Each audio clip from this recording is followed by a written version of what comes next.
Good evening. How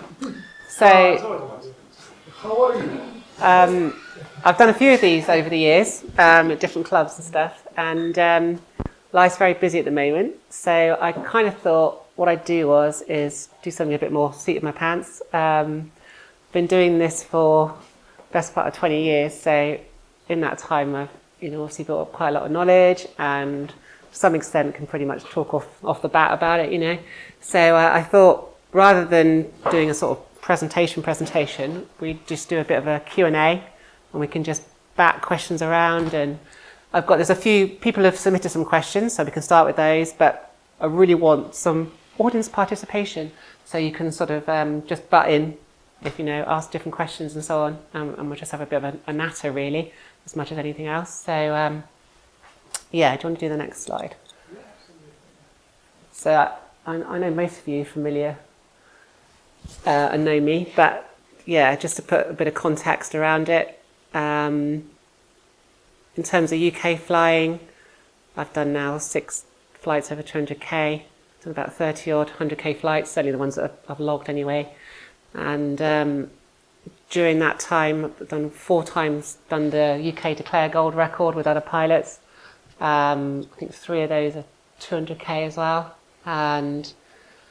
And yeah, more recently started pushing out the triangles a bit. This year managed to do a couple of decent sized triangles over 100k.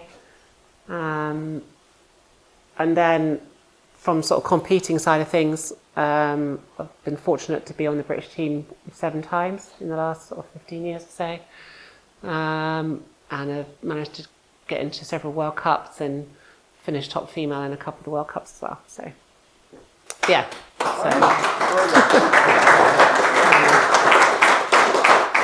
So yeah, next slide, please.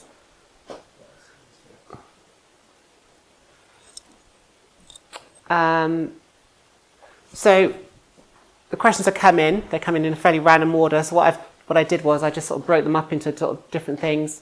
Some questions are around planning, some around sort of technique, style, the actual flying itself. Quite a few questions around sort of equipment, and then some other sort of random and sort of personal questions as well. So I thought we could sort of start with some sort of planning stuff, and in particular kind of what people are doing now at the beginning of the season in terms of getting back into the flying and so on. So in terms of a question about do I do anything to start at the start of the season to gain currency? Not anymore. I don't do absolutely anything. So, I don't even fly in the winter anymore. It's a bit like riding a bike really now. I think you do get rusty in terms of your sort of flying skills on glides, picking lines, that type of thing. And certainly from a competition point of view, you get very rusty. But in terms of just generally flying a paraglider, you can just get back into it now really. But I think obviously if you're a lower airtime pilot, then yeah, you need to sort of stay current throughout the winter as much as possible with the ground handling and just that familiarity really. Whereas if you've been flying for a long time, you pretty much come back into it and reasonably just dial straight back into it really. So it's not something that I have to worry about in quite the same way. Having said that, obviously I'm always a little bit nervous the first time back out on a hill on a big thermic day, especially in sort of spring conditions, because that's when it can bite in the spring thermals. And someone asked a question about, is early or late season better for beginner XC? And I think a lot of these questions, I always feel myself saying, well, it depends, One of the things I absolutely love about paragliding is that it's just infinite, isn't it? In terms of you're always learning. Even having done it for 20 years, I still know there's, to the day you die, you're always going to be learning paragliding. There's just so many variables to it. And I think that's something that you need to bear in mind with any sort of answer I give. It depends on the day, it depends on the conditions, it depends on you as a pilot. It's all those variables really. But I think in terms of if you're a low airtime pilot, there's pros and cons to the different ends of the season really. Obviously in spring conditions, something I very much like is that kind of spring air. It's very clean. The air is very, very clean. But the thermals are going to be a bit smaller, more sharp edged. And so from that point of view, you need to be a bit more on your game in terms of keeping the wing open, etc., etc. But later in the season, the thermals are more languid, they're bigger, they're broader, but you get more sort of the high pressure conditions where you might be launching in zero wind, which if you, especially down south, you're doing on small sites, you've got a much higher chance of, again, if you're a lower airtime pilot, just ending up at the bottom of the hill because you haven't managed to connect with anything. So I think it's just, as I always say, you just need to be out on the hill, really, assess the conditions and, fly it. I don't think there's any one obvious answer to that, really. Different parts of the season, then, different things to consider, really. So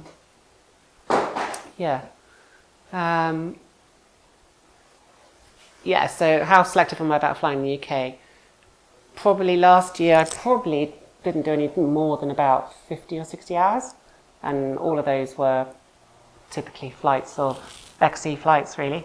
Wasn't really out on any days where I was literally just soaring or mucking around on the hill. And that's as much because of my life now. I've got a young family and, how life's structured. So pretty much trying to max out the days I am out and trying to do XC with him.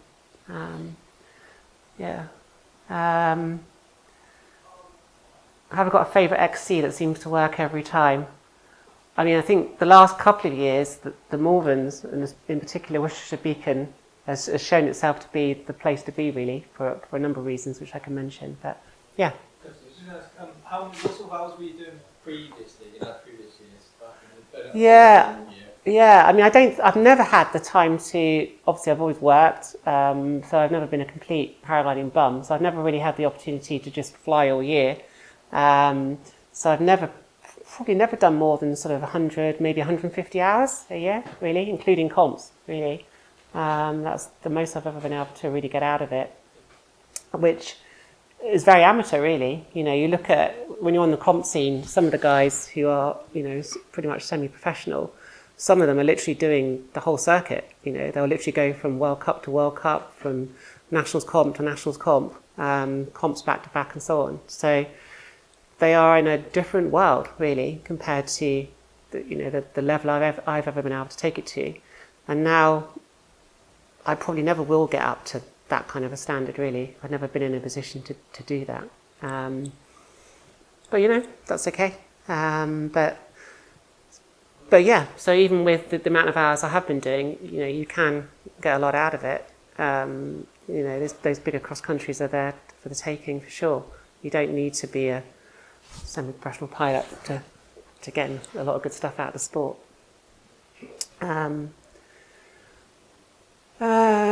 So what we're talking about? We're talking about favourite XCs. So XC sites. I think the last couple of years, kind of when Idris was back from Korea a couple of years ago, and obviously his dad lives on the side of the Malverns, so he was out being a paragliding bum, just flying every single day, really, he could. And Worcestershire Beacon has shown itself to be a very, very good site for probably the best in the country, really, both for distance flying. In a westerly, you can fly right across the country. You're not going to do 300k, but you can certainly easily do 200k flights out of Worcestershire Beacon in a westerly. And in an easterly, you can easily do 100k as well. And if you get right up like Idris did on one day, you can do 200k.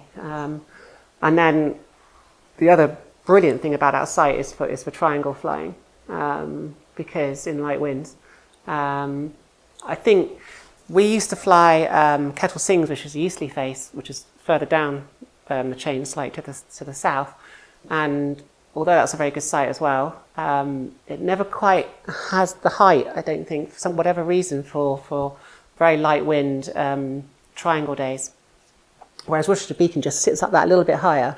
And I think because it's closer up to the main part of the town on the east side as well, which obviously generates the thermals nicely as well, there's something about it that just seems to work so much better for those light wind triangle days. So certainly the last couple of years it's been the place I've been back to a lot It's about 2 hours drive from me, and I think last year I probably, of all the flights I did, I think about 80% of them were off of Worcestershire Beacon. Yep. What's up? What's your preferred app site for forward planning? Does the group need? So, yeah, it's interesting. There's a lot of information out there now for planning across countries, for flying with the likes of RASP and then SkySight, which is coming on a lot now as well.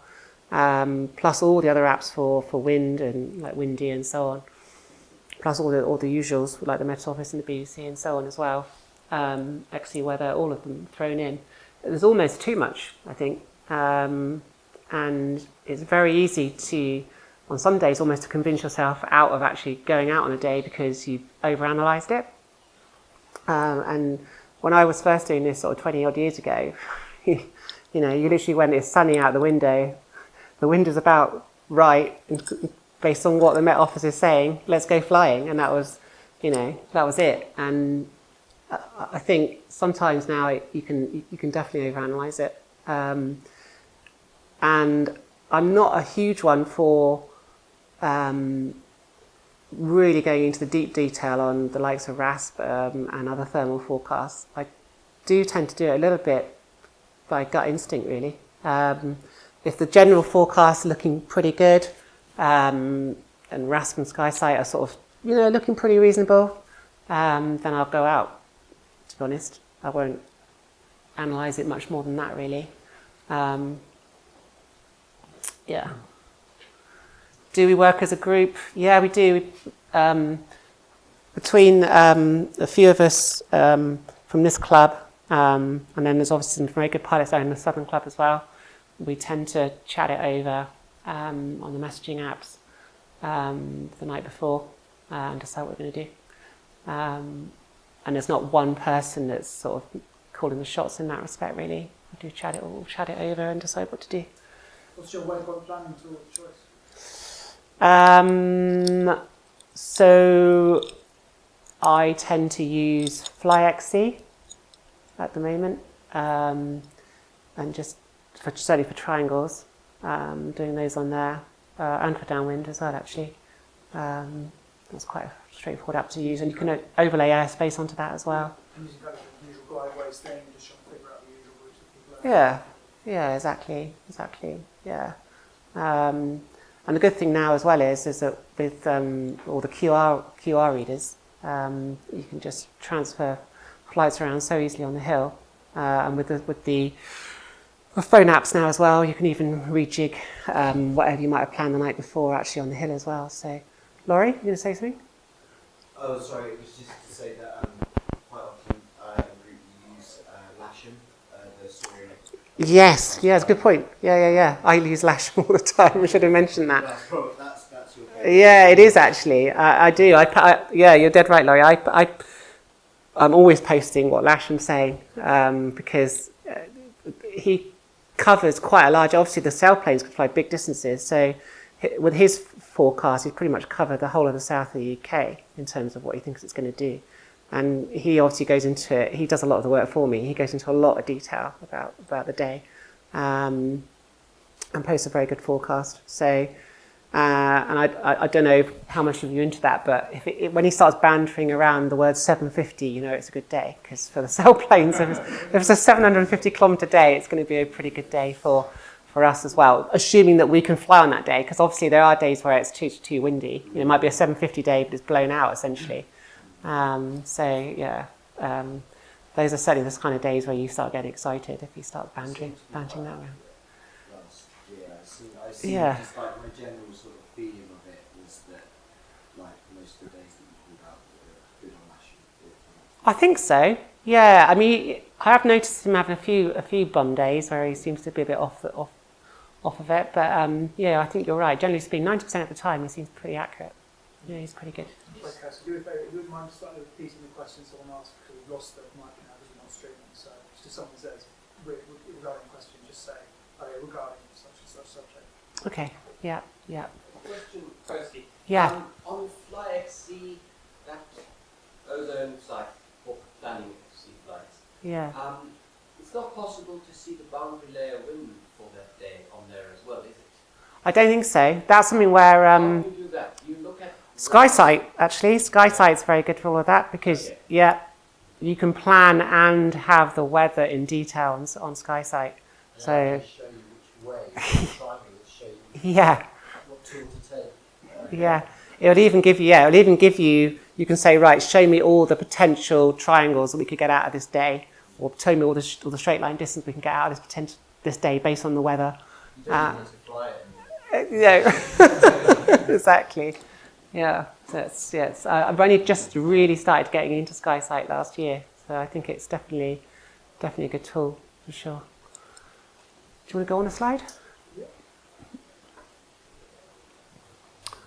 So obviously there's a lot of questions around sort of what do I do in the air, around technique, style, how do you get those bigger distances and so on. I'm going to say something a bit glib now, which is like, you're only going to learn some of this stuff by being in the air and doing it, You're only going to learn how to pick lines in the air by being at 3,000 or 4,000 foot and going on glide and working it out. That's how you're going to do it. So the more opportunities you get to leave a hill, for some people who are a lower air time, just get up, get the height, go over the back. It doesn't matter if you flop over the back with 10k or 15k or 20k. Every time you do one of those transitions, even if it's just a one thermal from the climb out on the hill to foreground and then you go on glide, you're going to learn something every time. And it is literally just experience. I think actually going abroad flying would help with that a lot, coming back to the UK as well, because you're going to get a lot more air time at height going on glides, and comp flying as well. Once you've got your flying to a certain level, you start doing competition flying, you learn a massive amount about how to fly lines, flying comps. Favourite destinations? Worldwide, Europe? Yeah. I think in terms of being able to sort of max the amount of airtime you're going to get, there's some very good winter destinations which are going to help with that. I think Colombia is very good. Rodoneo as a base, or in some of the other sites around that part of the world. And also, I would say Valle de Bravo as well, in Mexico. Very good. I say that slightly qualified. It's very strong in Valle. So if you're sort of probably less than 100 hours, you can. Yeah, it depends. If you're on a lower EN glider, then you'll probably be fine as well. But probably in terms of reliable flying weather, I think probably Valle is probably the best place in the world. I haven't only flown there the once, but I flew there for 5 weeks in 2009, and I flew every day, pretty much, apart from a couple of days when I was exhausted. And not just ridge soaring, like proper thermal glide flying every single day. You'd wake up, it's like Groundhog Day. Oh, another perfect flying day. So Valle is very good. Colombia, not quite as reliable, but probably a bit more definitely a bit more mellow in terms of the thermals, and very, very good because you're launching from a ridge and then you're out and you're in flying flats. So flying flats is a very, very good way of learning to fly lines because you're not relying on ridges to keep you up all the time. You're flying the flats. You've got to pick clouds. You've got to pick lines. So I think probably even more than Valle, because Valle's got like a plateau. You get a lot of convergence and so on. So it's not quite the same. Whereas Colombia is proper flats, really. In Europe, somewhere that's probably not quite as reliable as, say, Valle or Colombia, but similar conditions to Rodoneo in Colombia is to go to Kruševo in Macedonia, which I've flown now 4 times and 4 comps out there, including 2 Cat 1s. And again, big valleys, big bowl, basically, huge flats. Really, really good for doing flatland flying and doing transitions. And again, in comps, just flying along lots of other pilots helps you to learn those kind of lines as well. What to look for to pick a nice lifty line. So often lines you're not really using to pick a nice line. You don't necessarily need the clouds to do that. Okay, I mean the clouds might be telling you where there's a street or whatever, but in terms of maxing out your sink rate, reducing your sink rate on a good line, that is entirely really from feel, okay, through the air. So making typically small but sometimes bigger adjustments to keep on that top of that good line really. You can use the clouds to work out where best to go next, but yeah, it's pretty much feel really. And I think unfortunately that's somewhere where the lower Ian gliders you're not gonna improve that quite as quickly. You need to be on that glider because it's safer for you to be on it, but in terms of better working lines, the higher Ian glider you're on, the better, because higher performing gliders have got much more feel to them. You're getting a lot more feedback, which obviously makes the glider harder to fly, but that feedback equally is meaning you're able to feel the air better. So, and noticeably between the Xeno 1 that I was flying for 4 years, before that I flew open class and CCC gliders for 6-7 years, and they have the way they're designed now, they've got this bit more flex in them, and that flex is really helping you to feel the air. And obviously on the lower gliders they're more rigid, and this is noticeable between the Xeno 1 and the Xeno 2 that's just come out. The Xeno 1 is a classic glider, but it's a little bit more rigid compared to CCC gliders, whereas I think the Xeno 2 now is sitting quite nicely between the CCC wings and the Xeno 1, for example. So you've got that bit more flex in the wing, which is helping to sniff out the lift and also to sniff out lines as well.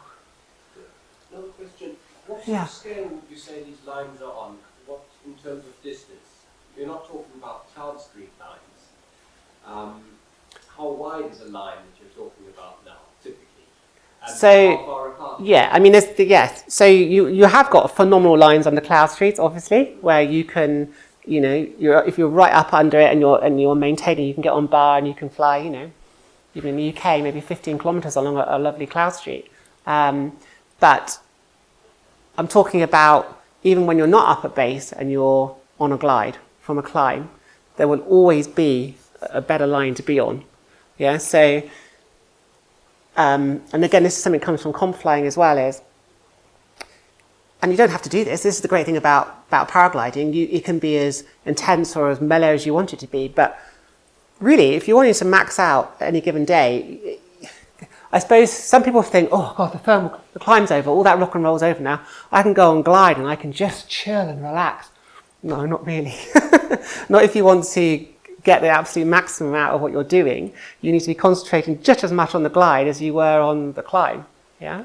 So micromanaging that glide in terms of deciding how best to max it out, in terms of picking the best line, filling the air all the way through to the next thermal. You should be constantly adjusting and deciding where you're going to max out your glide, really. Yeah, that too. Exactly. In terms of the glider control, yeah, keeping everything keeping in as much as possible, all that kind of stuff. But how do you know when if you get a cloud, say, or very high in the you go on a glide and you get bits of lift. So how do you know whether to say, okay, I'm getting lift, I'll just carry on pushing forward, or whether to start circling again to top up? Yeah, that's a very good question. So again, it depends on the quality of the day to some degree, what part of the day you're in as well. So if say you manage to get away from the hill very, very early, then, but again, it depends on the day. This is the problem. So a really, really good day in the middle of high summer, you might get away from the hill at 10:30, 11, and it's working very, very, very well. Thank you very much. And you can just get on with it. But typically in the UK, that isn't the case. So earlier in the day, it's going to be weaker. And at the end of the day, it's going to be weaker as well. Okay. And then in between, there's going to be a period of 2, 3, 4 hours where it's much more, the conditions are stronger, you're up higher, you can push on faster. And again, this is something you learn from comps in terms of speeding up your flying, is that and again, there's nothing wrong with, especially when you're a lower airtime pilot, enjoying the climb, yeah? So you take the climb, you take it up to cloud base. You've never been up to cloud base before, for example, so you're going to just max it out and enjoy it as much as possible.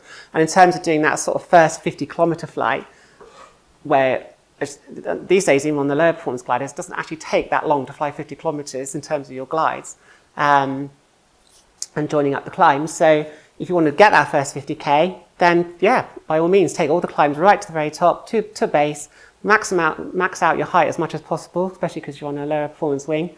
Go on the glide and get the next climb. Take that one to base and just do that. You know, you don't have to be that efficient, yeah? But when you get to the point where you want to start flying 100 kilometres or even 200 kilometres, you've got to start flying more efficiently, really. So that's where you start to bring into your XC flying some of the things you would have learned from your competition flying, which is when they're flying comps, they don't take anything. They don't take anything to cloud base half the time. They'll literally take the climb as high, as low as they think they can get away with to get to the next climb. That's what they're doing, okay? Because climbing is, the higher you climb, the more time you're wasting. You know, if you know you can go on a glide and get to the next climb, that's what you're going to do. And in fact, when you first, even now when I'm flying comps, typically not at the front of the race, so you've always got markers in front of you. If those guys are, if you're at 3,500 feet, the guys ahead are at 2,500 feet and they're climbing rapidly, there's no point hanging around and staying where you are. Carry on and get to the next climb. And that kind of stuff you can transition back then when you come back to the UK and start flying cross-country in the UK. You can start using that kind of stuff to start flying faster when you're cross-countries and start trying to max out your day.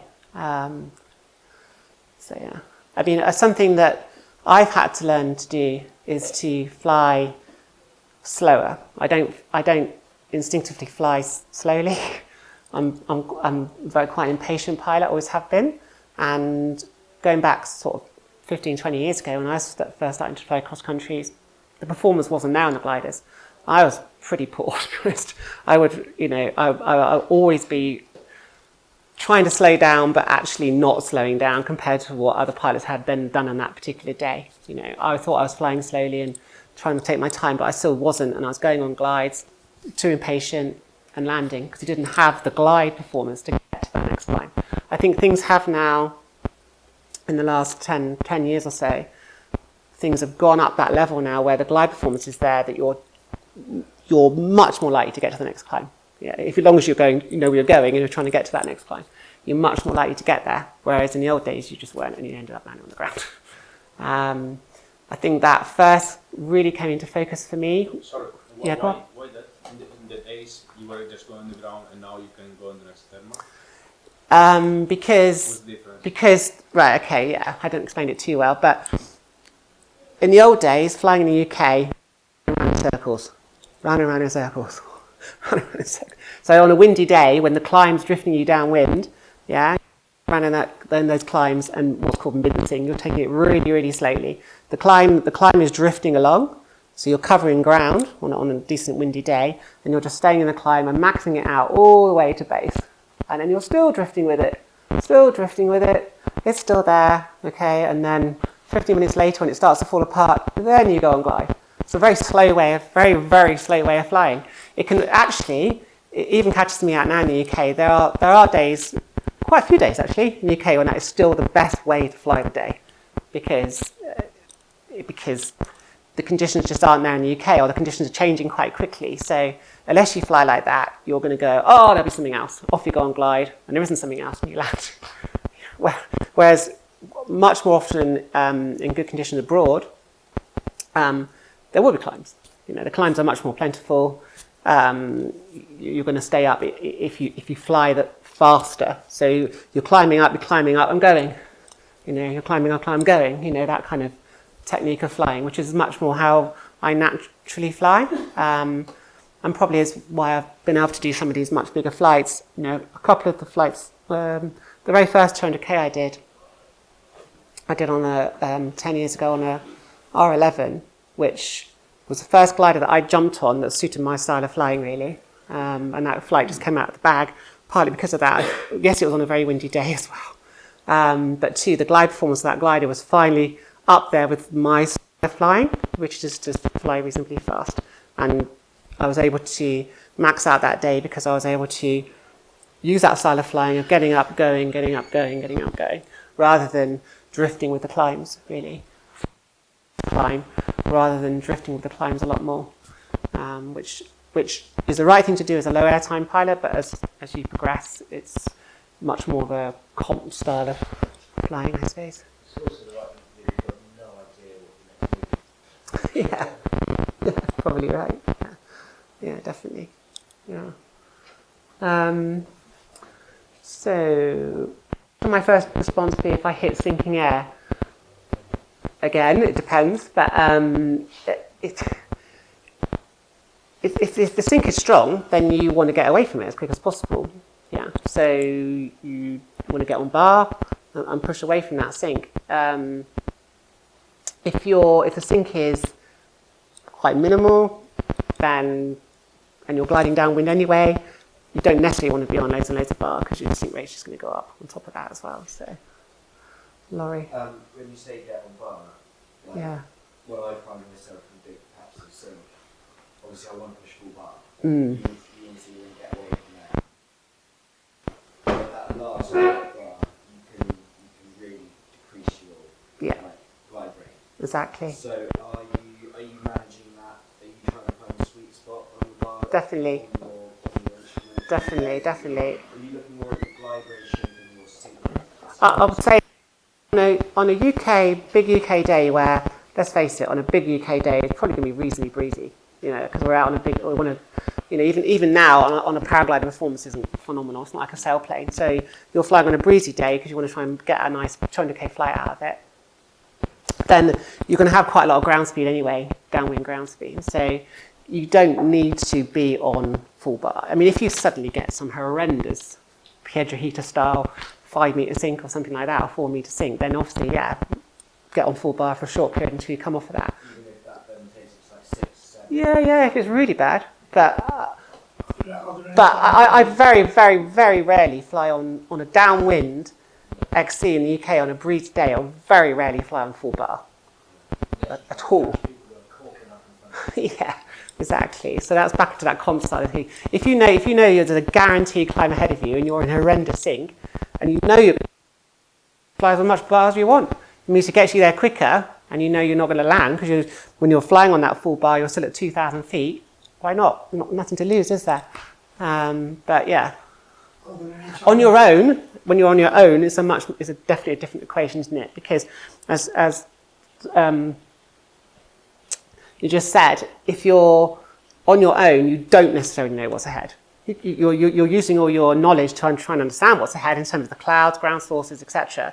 Based on what the day's been doing so far, it's been pretty good so far. I keep finding climbs, I'll go. But you don't absolutely know that. So you're always going to fly slightly more cautiously on your own than if you're in a group or if you've got people ahead of you. And in terms of flying in a group, something that we often try and do is, even if there's just two of you, is you can play sort of cat and mouse scenario where you, if one of you's in an established climb, okay, but it's not working brilliantly, or it's actually starting to peter out as well, then the other one you can go searching, yeah. And if you're in a bigger group, even more of you can do that. And you should never, if you're flying in a large group, you should never all be together. You should be spread out, forward, back, left, and right, trying to find the next climb. Yeah. If you're in an increasing sink, are there times when you would take 90-degree turn? I found that to work not as well as the textbooks and a lot of the stuff over the years that suggests it was, because I think, again, we're not a sailplane, so again, it depends on your height, doesn't it? Yeah. If you've got a lot of height and you're in a huge amount of sink and you've been in that sink for a minute going in a certain direction, you veer off as much as you can. Especially if you think, well, actually, there's another street over there, I might be able to connect with that or whatever. But if you're low, there's only so much you can do with it, isn't there? You could say, well, I'm going to turn 90 degrees and head off in this direction, but with my 500 feet, but it's probably not going to do you any good than it is just carrying straight on and trying to find a climb, really. Sailplane pilots, they never go more than 30 degrees. Yeah. So the paraglider should go less. Yeah. My feeling about skiing is you want to leave as quick as possible, so use this full bar, because you're gonna see 5 meters per second, and not speed up your speed. You longer staying on the sink, so you add 2 meters more on the full bar, so it's -7. It's very scary, but you shorter time on the sink. So Yeah, I it's better agree. Full bar. Yeah. The same we're doing on the serpent, because I find it out, so I think like sometimes big things like -10. So let's go bar, and I got -20, or soon after it's Gone again. Yeah. If I stay trimmed, it'll be much worse. Yeah. It's just -20. Also, why is there stick? You know, if you just left big climb, and you're predicting on the inside that big climb is there's a sink. You know what to do. Unexpectancy. Yeah, so that makes me think of something that Guy told me a few years ago, which is an obvious thing in a way, but I always have it in my head now. Especially if I've done a long transition. If I'm on a long transition and I start going into a lot of sink, it probably means there's a great big climb there. You know, not necessarily, but quite often it means that. So, you know, where there's lots of sink, there's lots of lift sort of thing, that type of scenario. So definitely now I sort of hold my nerve in that situation. If I'm on a big long glide, come out of the previous thermal, been on glide, pretty smooth for a few K, and then I started getting into a pretty deep sink situation again. Like Tom said, that's when you get on the bar, fly through it, and you're probably going to hit the next climb. Because that's convergence line, when we are on the convergence, you have to be very careful not to fly straight, because I remember on the one day I was falling from 3,000 meters to 2,000 meters, because I was straight. And then when I actually was low safe, I was like 20 meters further, I was the 5 up. So you always have to go, because the line can be long, straight. So you hit the sink beside the convergence line and it's sinking like a stone. Yeah. So that is good to turn like 50 degrees, just search. Yeah. Go. Yeah. Um, So, how does the flying change when flying alone or in a gaggle? It does change for sure. So, as I said, if you're in a larger group, then that's like one big paraglider where you can have lot more space to try and search for climbs and so on. Whereas if you're on your own, you're going to be a bit more cautious in that regard, aren't you? Not just going to just meander all over the place necessarily. Can I ask, of all those big flights you've done this since, Yeah. 200 kilometres and Yeah. 800 or so, have you always flown those with other people? All but one of those I have. Yeah. And it all obviously helps having other people with you. Yeah, definitely. Yeah. I mean, the one we did last year off of the Malverns in August, that was a fairly reasonably big group that left the hill, and then ended up with 4 of us in the end in that one. So yeah, it does help for sure. Yeah. Not only just in terms of the physicality of you all being in the air and be able to search for climbs, but also we do fly with radios, and being on the radio and being able to discuss what's happening as well does help. Again, try to keep that sort of chatter to a reasonable minimum, but it can help. It can even help when you get a bit separated as well. And you're trying to keep tabs on what people are doing, but you may not be completely aware, and you think you're in a reasonable climb, and then someone else calls that they're actually in a 3 up over here sort of thing, and you can then move across to where they are. Do you have any sort of protocols for like when you're doing that? Are you like hanging around for your buddies, like if they're a bit behind in things, or does it get a bit every person for themselves, or? I think if it's windy and you're on a downwinder, it can be a bit more difficult to sort of hang back because the wind's blowing you anyway, and you can get split up. You can definitely get split up, yeah, for sure. And in fact, that day on the Malverns last year, we all got split up at the beginning because it was so stupidly windy. We couldn't all take off at the same time, so we ended up being dispersed literally from the beginning on that one. But yeah, I think there are times even within a part of a flight where I think, yeah, I'd like to have everyone with me now more. And And it's amazing how often, even if you do split up, that you end up coming back together again, especially with downwinder, because the wind's all blowing you roughly in the same direction anyway. I mean, you often notice that, don't you, if you land out and then everyone starts coming over your head, literally over your head. They're coming on exactly the same route, even if they're like half an hour behind you. They're literally on the same route as you were, which always amazes me. Do you prefer triangles or open declared distance? I really like both. I know that sounds a cop-out answer, but I really do. I love mixing it up on different days. You know, they both have their... triangles are great in terms of the... I think we should all be trying to do more triangles, especially on the high-performance wings. The performance is there now that we can do it. Still not as good as sailplanes, obviously, in terms of interwind legs and so on. But performance is there now that we should be pushing it more than we have been in the past, for sure. And there's a real buzz about getting back to where you started and landing back exactly where you took off from, for sure. Really, really enjoy that. And obviously there's different tactics in terms of the crosswind legs and so on. The planning for triangles is really interesting as well. You know, do we do this leg into wind first, or that leg, and so on. And then the open distance, the big flights downwind, there's still something to be said for, you know, the countryside rolling past and just getting all that different scenery in one day. And then the adventure of trying to get back afterwards as well. So yeah, I enjoyed both. I think they've there's both fun to be had from both, and both got their advantages and their disadvantages. Yeah. Okay, so regarding triangles, Yeah. it's been a thing for the league this year. That some people think they're scored too high, some people think they're scored enough when you stand on the one. I think they probably scored last year and the year before, scored a little bit too high, probably.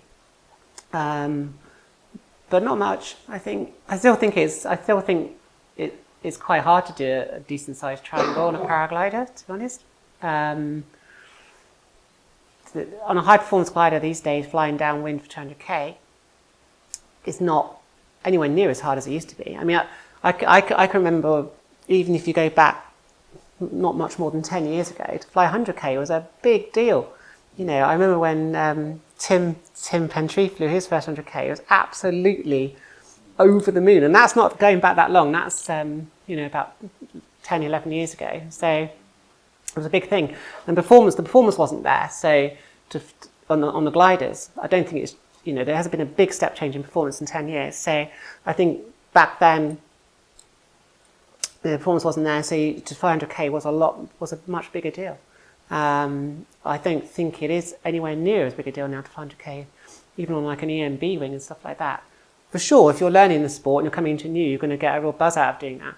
But overall, as a sport, it's much, much easier now to fly 100k on the wings we've got around now, even the lower performance wings, than it was on high performance wings 10 years ago. 200k, yeah, it's a bigger deal. I think 300k in this country is hard. I mean, there's only been one, and it was done quite a few years ago now. Whereas when Richard Carter did his first 200k, I did a 200k a year after that, there was a couple of others, and then there's a massive uptick in 200k flights after that.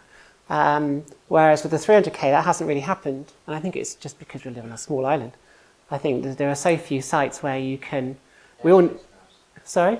The airspace perhaps. And the airspace, both those things. Whereas, you know, I mean, people are 300k abroad isn't a big deal at all anymore. You know, people are regularly doing 300k flights. How did it fly 300 and 750 on the sailplane? Yeah, I think I agree with that. Yeah. I mean, with the airspace issues, and just the amount of land as well. I mean, to do 200k, as Tom said, you're going to be doing that. You're not going to be doing that with any kind of as a circuit like you would do on a sailplane. You're going to be doing that downwind. And there's very few sites in the UK where you can take off and you've got 300k's worth of land downwind of you, really. So, you know, sites where we think we could do that in a sort of westerly wind, we know we can do that from the Elan Valley. It's been done from the Elan Valley once in a southwesterly, heading more up towards the north of England. But you could do it in a westerly as well, heading across to Norfolk as well. Sorry? Near and Southerly or Yeah, Mere as well, and Southerly. But then you've got all that airspace up sort of Manchester way, haven't you, to negotiate as well? Near Avon and Anglo went from Mere to Liverpool, which was just under 300. Yeah, just under. Yeah, And I think yeah. you get a lot of airspace there. You do. Yeah, that's right. And then the other one, which kind of feels like it should be the place to do it from, but I think is more tricky actually than, say, Valley, is to go from the wonderful little site out in Bedfordshire called Sharpenhoe. Yeah, but the issues you've got there is once you get down into the southwest, you've got the sea breezes coming in from both sides. So, Hugh had a very good flight from there in August last year and landed at 270 kilometres and was able to see that there was a route through potentially, but he's an extremely good pilot and still wasn't able to do that. And then he landed, and then it kind of came back on again, and it might have been a possibility, but it's a very complex situation down there once you get down into the West Country with the sea breezes from the south and the north, and on different days it's going to be doing different things. Safe to say it sounds like 300's pretty high on your hit list. I'd love to do it. I mean, there's a few of us that we know we could do it. And not last year, the year before, from Eland, we managed to do 260 odd. And that was a day where I think 300 would have been on. If we'd had a slightly better luck through the middle section of that flight, because once we got to the Malverns was about 90k, back of the Malverns just over 100k. And then you've got the Birmingham airspace to deal with, which isn't too bad, as long as you make sure you stay a little bit south. You can get through that all right. And in the Westerly, it's just blowing you past the southern part of Birmingham airspace. But when we got to that part of the world, we had an incredible cloud street that had done its stuff, basically. So it was throwing a massive amount of shadow, and it wasn't lifty underneath it. So we had to grovel, really, in that for quite a while to get back up and established. And once we got beyond that, the day picked up again and was super good, super good. But that slowed us down quite a bit, and I think that probably did knock off probably 20, 30k off that flight because of that slower bit in the middle. So by the time we got up to 260k, the day was finishing, really, which was a shame. Mm-hmm. What time did that flight begin? That's worth talking about. That was one of the most phenomenal days I've ever had from the early part of the day. So we took off about 10:30, 11:15, climbed out pretty much straight away. We were, I can't remember exactly what it was, but sort of 15, 20k of the back of Elan at 11 o'clock in the morning at 6,000 feet. So that was a good day. You just knew if you're at 6 grand at 11 o'clock in the morning with a decent breeze, you know you're onto something. And it was a phenomenal day. That house street that we got through a bit of dive. Yes. That got everyone else steering away from the moment. Yes. Thanks for mentioning that. I was going to mention, so Tim Penshreeve did 200k that day, and he got that street beautifully, but he was there a bit earlier than we were. Obviously, we had another 90k before we got to the Malverns, and I think he got away not mega early. I think about 12:30 he got away, and was able to use that street beautifully. Did 200k. It just wasn't working for us when we got there, unfortunately. But that's the game. Yeah. Sorry? Yeah. So yeah, 300k, not easy to do. Those are probably the two sites. I think if it is going to go, it's going to be from Milan or Sharpenhoe. I think we could go from either, but I think it'll go from Milan. Well, it's been done from Milan already. 300k has been done from Milan. I think it can happen again from there. But it's a pain of a site to get to. It's a long way from Mill Hill. We did a flight on the state to the Norfolk coast a Yes. few years ago. How far was that? So the first 200k I did was from Milk. Yeah. 'Cause Yeah. on that day that you went a long way, Mm. I flew from Dartmoor towards Mill Hill, did about 100k, and then I stopped there. Right. So from Dartmoor, Yeah. you could do Yeah. 300k. Yeah. So on the Potentially. good day. Yeah, on exactly the right day. You've got to go across the Somerset level. Exactly, You know, but exactly. But yeah, I guess Mir is the other one, isn't it? That you could do 300k from as well. Yeah. So yeah, it's probably 3 odd sites you could do it from. I don't think there's anywhere. I know Richard Carter, when he first did the first 200k, he did that from the Peak District down, ended up down near Ipswich, that kind of way. But that was 250. So you're going There's also another site yeah. down near Yeovil called Corton Benham. That's a southwesterly site that you can Okay. do 300k from. Yeah, But it's in Yeovil, it's in airspace, so you can only fly it at weekends. right. Yeah. Couldn't you do 300 from the Norley in a northwesterly? I don't think you can you? East or Oh, well, yeah. So I did one of the 200k I did was off the Lawley. I did with Mark Watts and Hugh Miller. We did that 10 years ago this year, 2013. We flew from the Lawley and we landed at Dorchester, and that was at the time that was a declared goal record of 213k or something like that. And then I think a couple of years after that, a whole bunch of pilots flew from the Lawley down to Weymouth, I think, for about 230k, I think.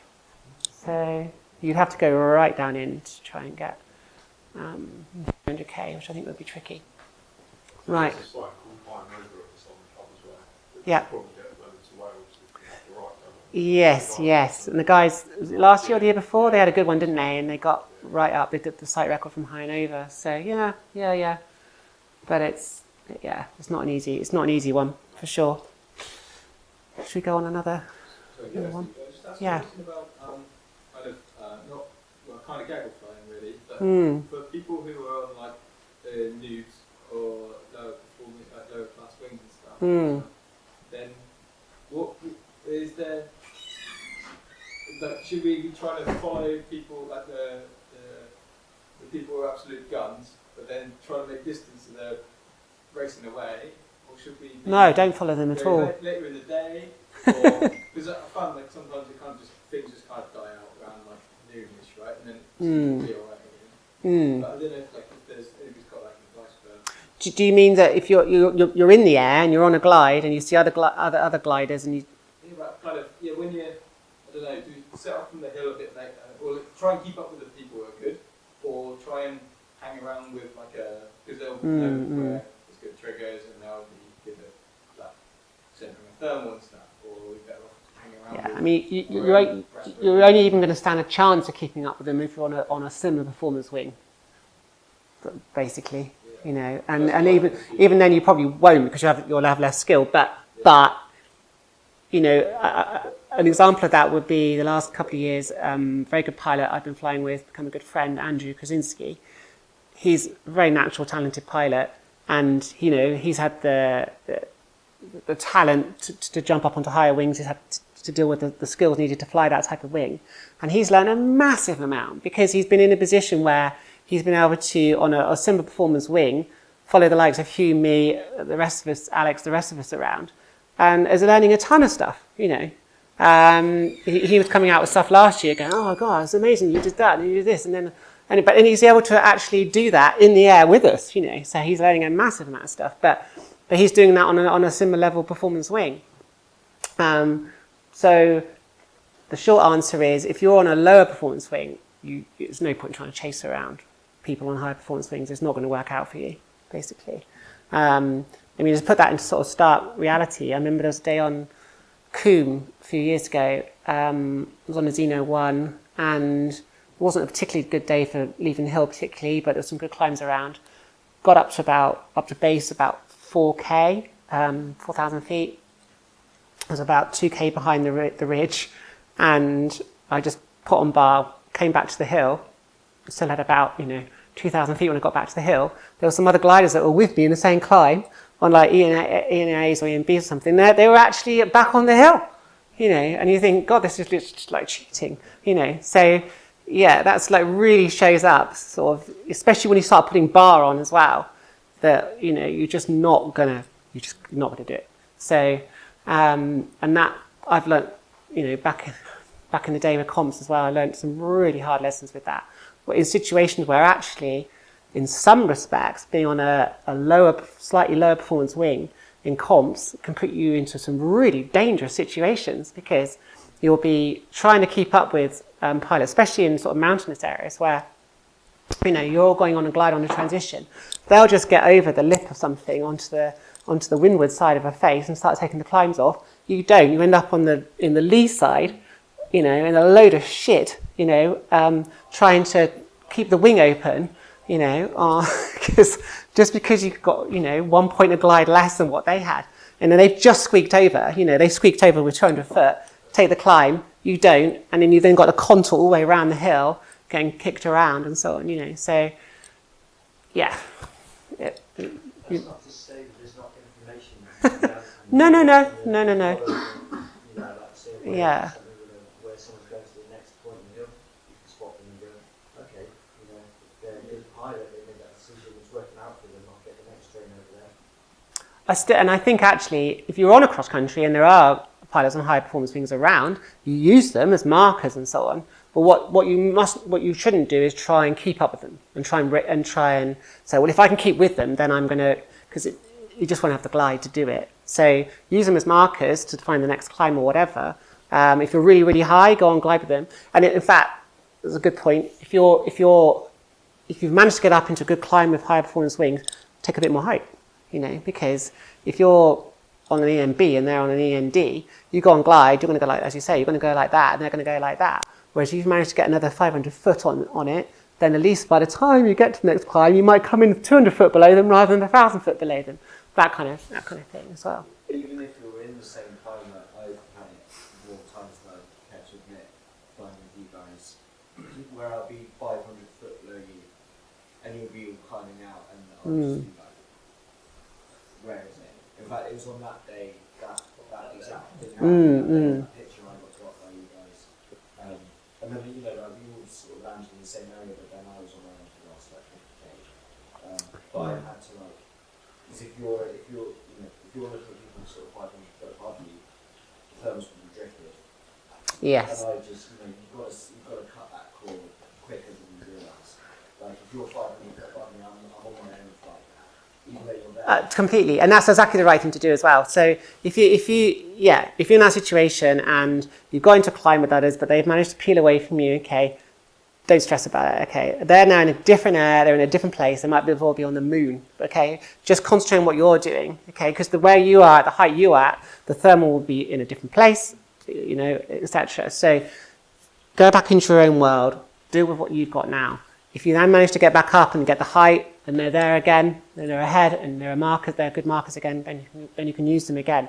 But yeah, don't get frustrated and defocus because of the fact that they've managed to climb away from you. You know. Everyone gets the ladder pulled up on. Everyone gets, yeah, absolutely. So with that in mind, how many climbs ahead can they still be useful to you? You know, is it just up the next one? Well, as far as you can see them, really. You know, as far as you can see. Well, I mean, obviously, if you get right up close to base, you're not going to be able to see very far. But you can use them positively in a number of ways. One, because they're in the air still, so you know that ahead of you that is still working. Two, you can see what kind of clouds are under, for example, as well. So they're useful in that sense. Yeah, I mean, it's definitely a positivity knowing that there's other people there and climbing. So yeah, they're good markers. I mean, and then they're just in the mix, aren't they? They're in the mix with everything else that's going on. Yeah, so you've got pilots in the air that you can see. There might be birds that you can see, and the clouds and the ground forces, the whole package really. They're just part of the equation. Do you use EC to try and extend how far you can gain information from a pilot? So I know they are over there, they are still at this height or whatever. Oh, what, on the screen you mean? Yeah. Not really. What is EC? Flam and Fanet. So now on sort of some of the devices, obviously you can put people in as buddies and you can see where they are relative to you. I think I still err on the side of using instruments as in ways I know they're going to definitely benefit me rather than as a distraction. I think so. I haven't really got into that. I mean, I see them on there sometimes. I think okay, but yeah, I wouldn't use it as anything for no. And in fact, I mean, I know the likes of pilots like Russ Ogden, you know, he still flies much more by feel, by intuition and everything, and the instruments are there as a confirmation stroke, as some additional information for him. Even on final gliders, you know, if you're in a comp situation, the instrument it's only a computer, you know. So if it's telling you that you need, you know, 8 to 1 to get to the goal, it doesn't know what's ahead. It doesn't know if you might hit a horrendous thing. You know, there's some places in the world where you fly like Piedras is a classic example of that. Piedras is out in Spain is a place which is full of unbelievable lines and therefore unbelievable sync in between stuff as well. And the very first year I competed in the British Championships, the very first place I went to was Piedras, and I was in tears by day 3, you know, because I just couldn't get the measure of the place because it's just all these incredible lines of lift, but then these incredible lines of sink. I mean, I've never known a place where you could be literally on bar to the deck, literally, you know, from 7,000 or 8,000 feet all the way to the ground, you know, because it's just horrendous sink. So that's definitely a place where you want to take it more cautious when you're on a finals, because the glide's saying, oh, I need 6 to 1.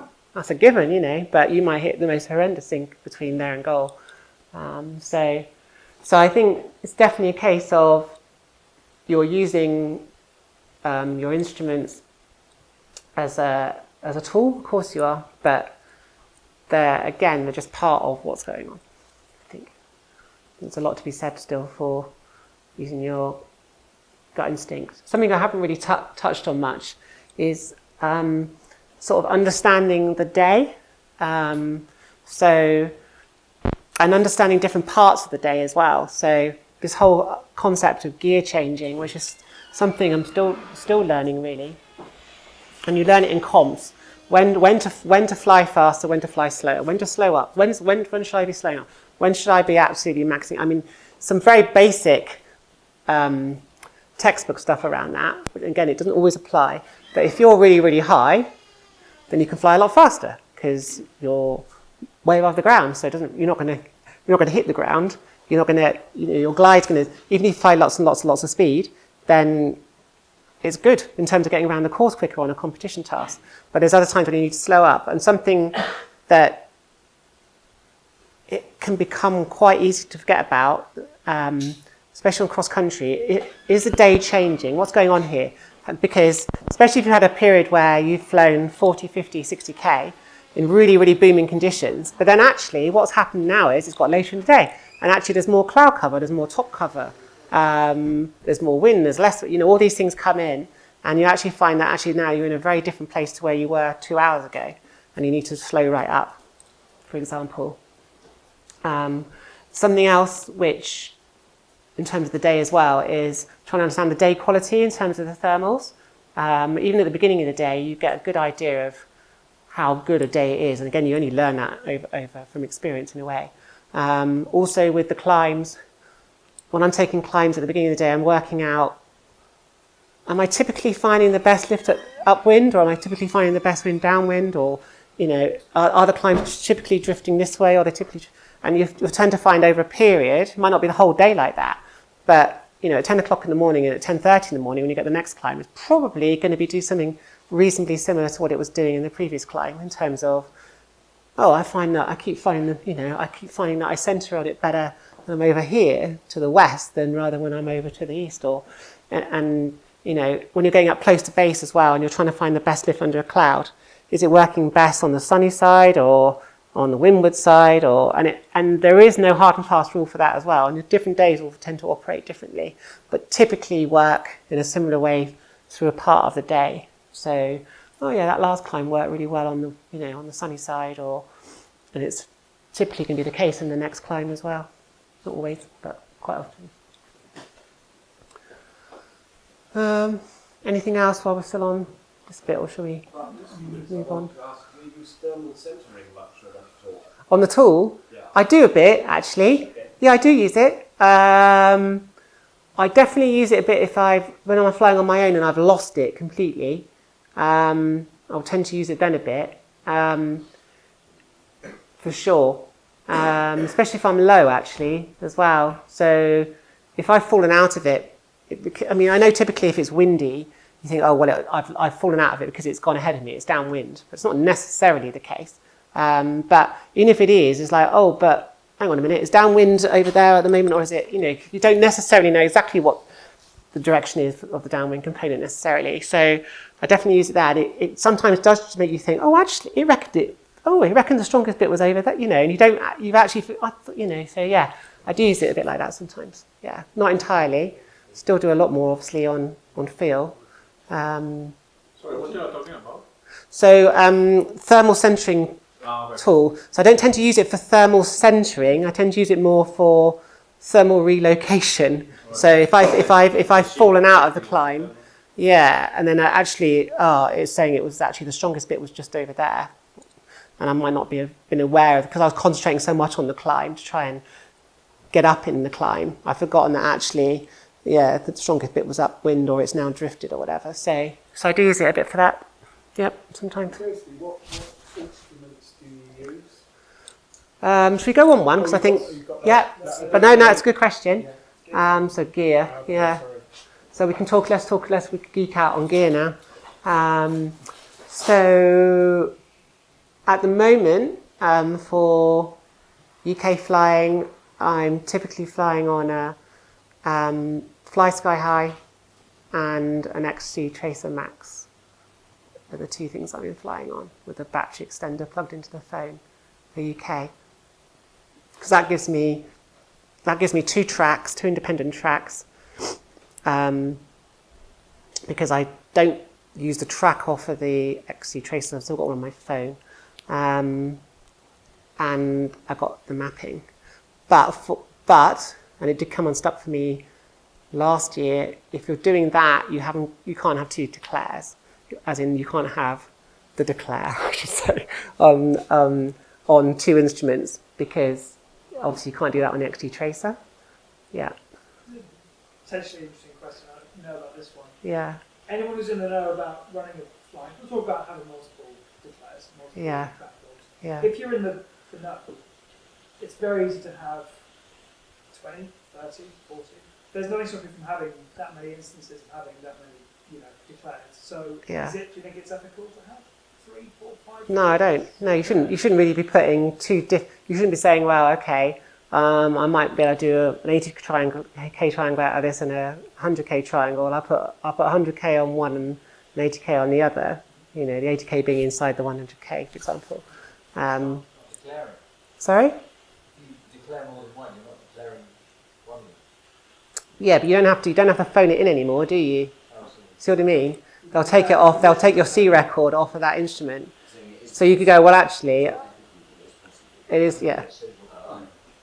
So you could say, I'm going to put an 80K on this instrument, and I'm going to put 100K on this one. If I don't get around the 100K, but I manage to do the 80K, then I'll put the C record in from the 80K one. But it is completely bang out of order. Yeah, absolutely. So I'm stuck in cheating, but that's an obvious loophole, isn't it is a loophole, yeah. It is a loophole. Yeah. Well, I suppose that's probably why they didn't originally let you use the C record, because you could do that. I'm sure people have done it. I've not done it, honestly, but I'm sure people could do that. But yeah, even if you obviously got the same, it's useful to have a backup of your declare, obviously, on another instrument, because then if for whatever reason you don't tag the points. So for comp flying, I wouldn't do the setup you've just said. I always have. So typically, at the moment with comps, I've been flying with an XC Tracer Max, Fly Sky High, and an UDI is what I was flying with last summer on the comp. So that way you've got two independent tracks for the comp task, in case one of them you don't tag a turn point, or it says you've tagged it but you haven't tagged it, or whatever it might be. Yeah, or the start gate, or then you've got, exactly, and you've got the competition tracker as well. So I'm a fan of, dedicated moving map instruments, like the actual, big proper tablet set, what do you call I think for UK airspace, Fly Sky High is the best actually. I was using XC Track last summer as well, and I don't like the actual how that physically looks in terms of the coloration on the map for UK airspace. I think Fly Sky High is better, closer to the CAA air chart. But there's some things I do like about XG Track, particularly like the widget you can use for telling you what airspace you're in and what airspaces are nearby as well. I think that's a really, really useful widget. Yeah. They've changed the airspace now to look like Fly Sky High. Have they? Yes. Oh, I'll have to go back and have another look. Well, that's really good. Yeah, that might encourage me to use it more. And the other thing I do like about XG Track is NOTAMs, the fact that as soon as you've got a connection, mobile connection or a Wi-Fi connection, then it downloads the NOTAMs for the day, which is really useful. Was part of your choice between Fly Sky High and XC Track the ease of declaring? They're both just as easy. Yeah. They've both got they both can do QR reading off both of them, so yeah, just as easy on either really. Yeah. Obvious question. Yeah. I know what the answer is. You will always declare at flight. You will never just go for open distance without declaring a goal. I do sometimes, actually. Yeah, Okay. less so these days, but I do it. Certainly on days I think which aren't going to be huge. Sometimes I like to not declare something. But now with QR readers, I nearly always do, because nearly always someone's done something. So I just go and pinch theirs. If it's a day where I've been a bit more, it's a good day, but it's not a phenomenal day, but someone set something for 120k, okay, I'll take 120k and we'll fly that,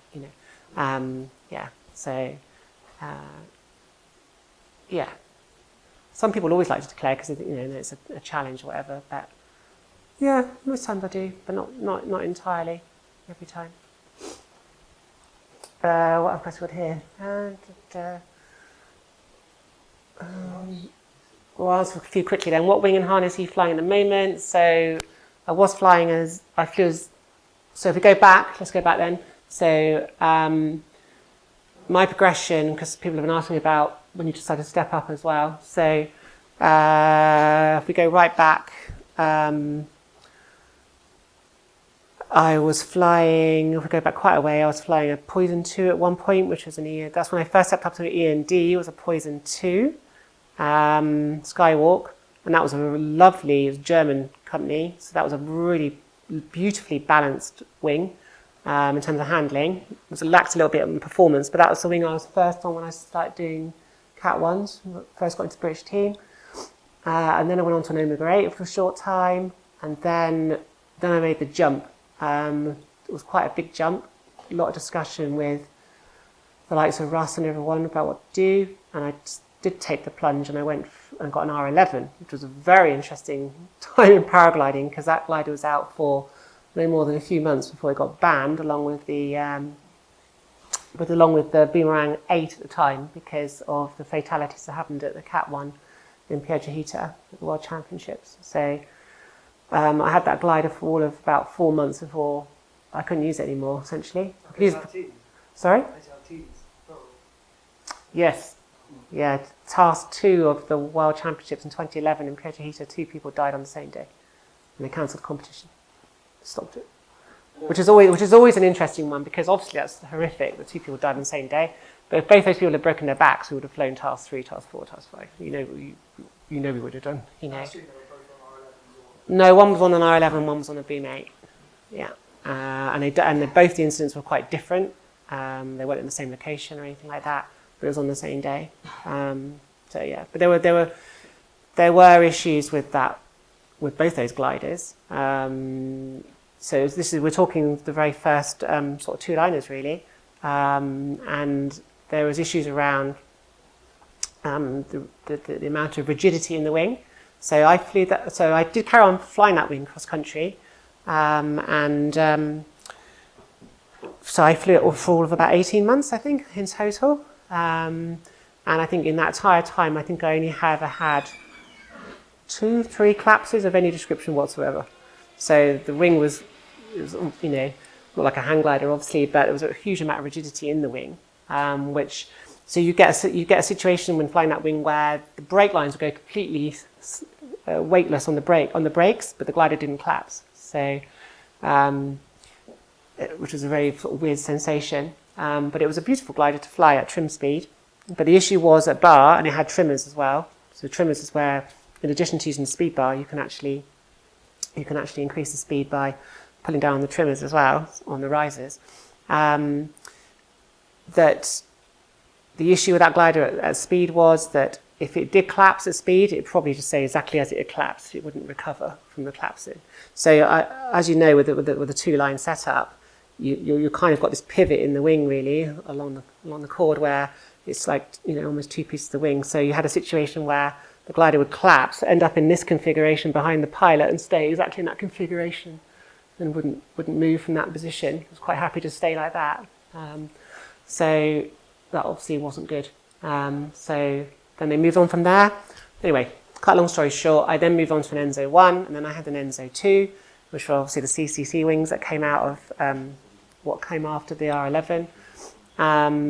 And then 4 years ago, I stepped back a bit and went on to a Xeno 1, stepped down slightly, and then I obviously got a Xeno 2 as well. So that's where I've been with the wings. Did I step up too early? I don't think I stepped up too early. I think it was still quite a big decision about whether to go up onto the comp wing. But I have been flying quite a long time at that point. Probably about 1,000 hours, something like that. Okay. 1,000 hours? Probably, yeah. When you reached from? When I stepped up to a competition wing. Okay. Yeah. Although Yeah, this yeah. is the point when even the wings on the competition wing was still just really unreliable and a bit hot. So although the things like the R11 had issues at the time, those wings were still way, way, way more safe than what people were flying around in the 90s. I mean, it's a different world, really. And we're very lucky now to fly in the wings we are now as well. Really. We'll be laughing at ourselves in 10 years. I know. What we're flying now. I know. If you enter a 3, you still, how Okay. Any more gear questions before we move on? Gear questions. Equipment. Yes, okay, I can answer that. I've answered it many times before. Well, I'll answer this one first. What non-obvious piece of essential or most useful kit do you carry? Well, I mean, I can't think of anything particularly exciting, but I do carry one of those little fabric things you can put over your glider to say, glider pilot, lift please. I found that been quite useful. Does it work? I find it's worked, yeah. Yeah. And it weighs absolutely nothing. You can just put it in your pack. It weighs a gram or something. That's quite a useful little thing. What do you do when you need to pee on a long XC? So for these long cross countries, I wear a nappy, basically. So the boys are lucky; they can wear a nice little condom, or maybe a big condom, and a tube, and they can go as many times as they want. So, yeah, my in-flight toileting facilities are a once only affair, but yeah, it works well. And for these big flights, if I don't do that, I'm really putting myself at a disadvantage, So I do it. I have the same equipment, but I heard something like a sticky shoe rig. There is, yes, that is another option which the divers use. The female divers use it, and it's something I might consider. Yeah, for dry suits. Yeah, yeah. Yeah, I know exactly. Yeah, not wetsuit, but yeah, when they're diving in dry suits, they use them. So that is a possibility. I'm thinking of going out to Brazil in October to do some distance flying, and if you're doing some really, really long flights, and if I was lucky enough to do a flight of sort of more than 7 hours, I think you definitely need another option. So yeah, might consider that. But yeah, ordinarily just use a nappy. Kirsty, I have this problem, balances the slip and sweat. Well, no, okay, I'll tell you an interesting story. So last summer in Macedonia, I'd been flying with a nappy every day, and I hadn't needed it. And I think one evening we were having a conversation about it, and I think one of the boys, I think it might have been Russ, said, "Oh, you don't need it then, do you? Don't fly with one." So on the last day I didn't fly with one, and I was desperate to go to the toilet. So I don't know if that was psychological or what it was. And I don't know how I got around that task, but I did. And it's hot out there, obviously. And I'm quite convinced that I actually started absorbing some of the pee back into myself. Seriously. Because by the end of the task, I needed to go to the loo, but I wasn't like, when I landed, I was able to pack my glider away in the goal field and then go off somewhere quiet and go to the toilet. So, it wasn't like I was absolutely desperate to go when I landed. And yet, at the beginning, at the start gate, I think, so I've been in the air for sort of 45 minutes, at the start gate, in the first bit of the flight, I thought I'm going to have to go and land. I'm actually going to have to go and land because there's no way I'm going to get around this flight for another, I'm not going to be able to fly for another 2.5, 3 hours. It's just not going to happen. But I did. So I think there's something in that. I know Guy said that, you absorb it back in again, so maybe you do, I don't know. But I don't think it's very healthy. It's bad for you. Your bladder Yes. expands and then gets all kind of wrinkled. It's not the only reason to care what. Yeah, I think, so a couple of things around that. I think it's really... I know some pilots fly with electrolytes in their water, or just fly with some of the electrolyte drinks you can get, because again that you don't need to pee as much, and obviously pretty much any other sport they would say that to be using all your muscles dehydrated is really, really bad for you. So they hydrated really, but I think on some of the longer flights I'm doing, even with the ability to go to the toilet once in the air, I think I'm still flying somewhat dehydrated, which is not ideal. And talking about full bladders, I know many, many, many years ago that Adrian Thomas, who used to be a very good pilot, stopped flying now really, very good competition pilot, he was flying in a competition out in St Andre and crashed, and he had a full bladder, and it didn't do him much favours, I don't think, because it had a hard impact with a full bladder, so that's something to bear in mind as well, that it wouldn't be good. Can I ask a question about gliders and safety? I know I'm always asking this, but... Paragliding is dangerous. Well, that's probably why I'm asking. So, you often hear the answer, well, if you have the skill and you're experienced enough, fast enough, and all you have to do is react to the wing and be in tune with it, well, then flying a high-performance wing is just as safe as flying a B-wing. You often hear that said. So to put that answer to the side for the moment, if we imagine the same pilot flying a B-wing or flying a high-performance wing, let's say an Enzo or a Zeno 2, is there anything you could say about that comparison from a safety point of view in terms of, I don't know, for example, collapse tendency, collapse recovery, or anything else that you feel you could share? Well, flying a high-performance wing is definitely not as safe as flying a low-performance wing. Apart from a few oddities around that, like I was saying, if you happen to be flying a competition task where you've got mixed range of gliders in terms of performance, and those lower gliders are trying to keep up with the high-performance gliders and end up essentially compromising their safety because they're pushing into areas where they, otherwise wouldn't be. Aside from that, flying a lower-rated glider, of course, is going to be safer than flying a more high-performance glider. Why? Because the skills involved dealing with certain situations on a high-performance glider are harder to deal with. I've had a couple of situations where the gliders got away from me, and I knew that the situation was beyond my skill. Sorry? In Portugal? Yes, and in St Andre was the one I'm particularly thinking of when I had to throw. So I've only ever thrown my reserve parachute once, and that was out in St Andre in 2017, and that was on an Enzo 2.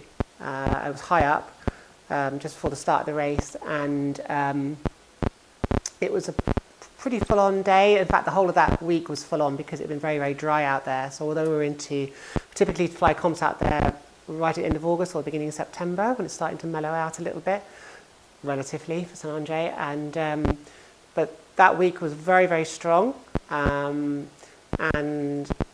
it was a day where I just wasn't quite feeling comfortable. And we said for when you're flying a high performance wing, you need to be able to use the full weight range of the brake input.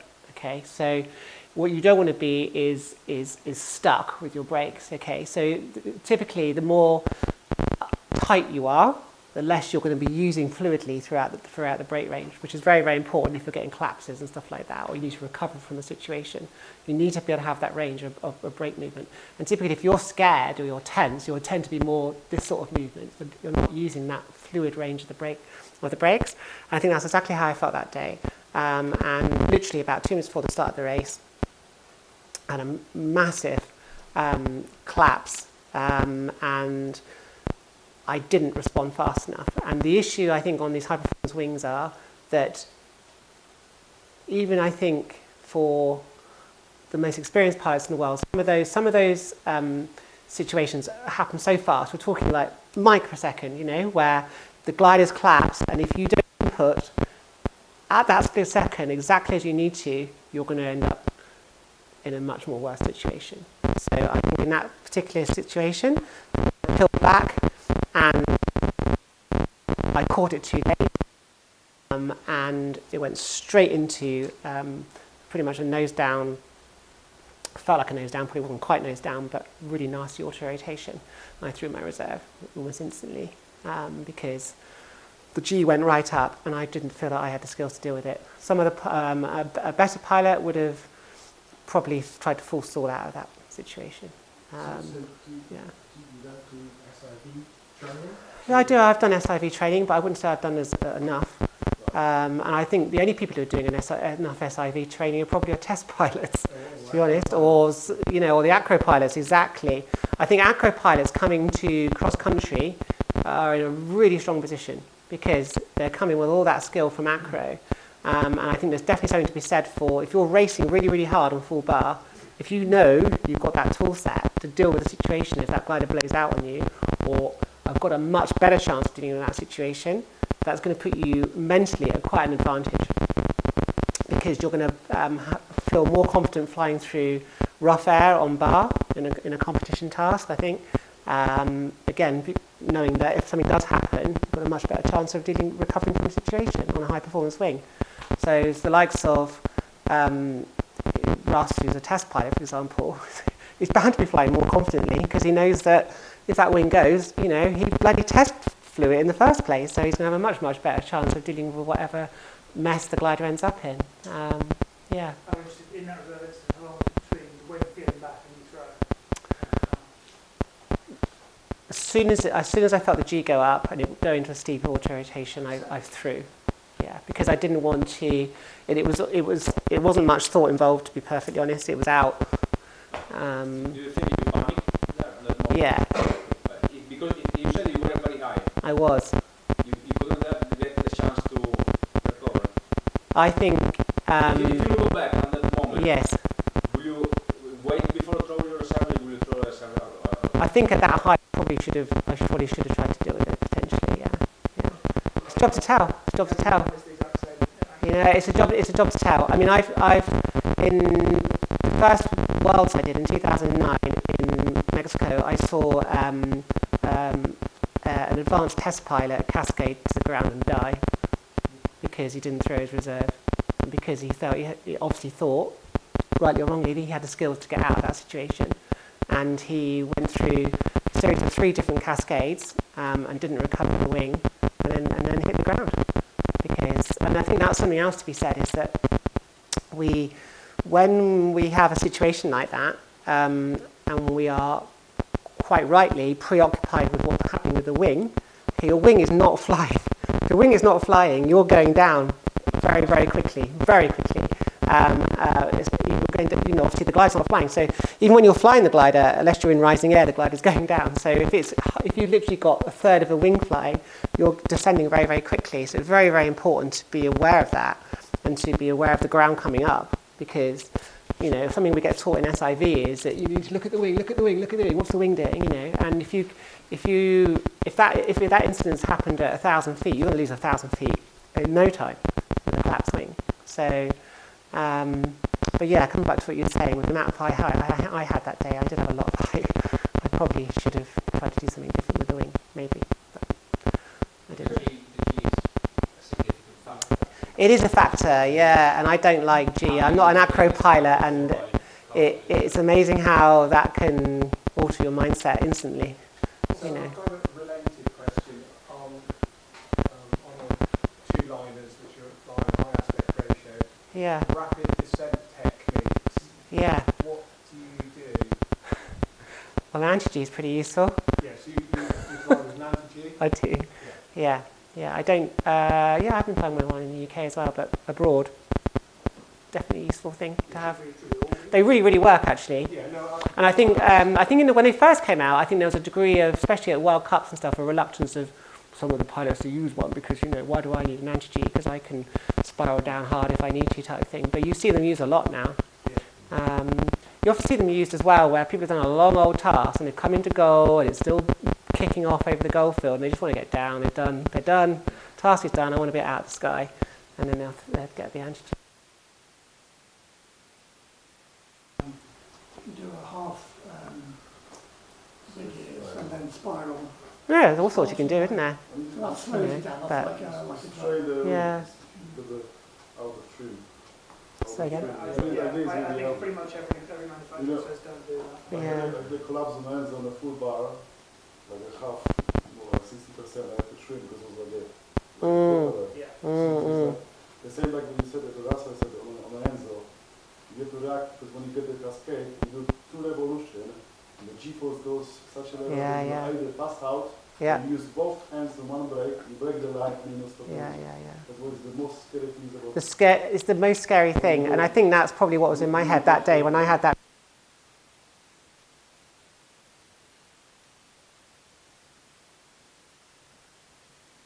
Again in St Andre, a few years before that, a pilot, she blacked out and she went into trees and broke both her legs. Okay? But she got away with it. But she literally blacked out in a rotation, and then there's completely in the lap of the gods. Is what's going to happen to you then, isn't it? On the day when you had a crash in the Portugal, they collapsed the Enzo 2 and the wings took my camera away with my helmet. That was an Enzo 1, yeah. Close to the ground. I know, yeah. I mean, that's a classic. So that I had an incident in Portugal. We were on I think it was the second day of the Brits, and we'd had backwind launched. All that, you know, with hindsight, it was all there to tell you what was going on with that day. With pilots were struggling to take off with the backwind, and it was switching, and which is a classic dust devil, you know, scenario. And I flew along the ridge and flew through something pretty revolting, carried on a bit, turned back round, and then got hit by something else, almost certainly a dusty of some type, which is just a thermal, really, a really rough thermal. And did an involuntary SIV at ridge height, basically, the glider down there, and then caught it, went straight into twists, and I hit the side of the hill.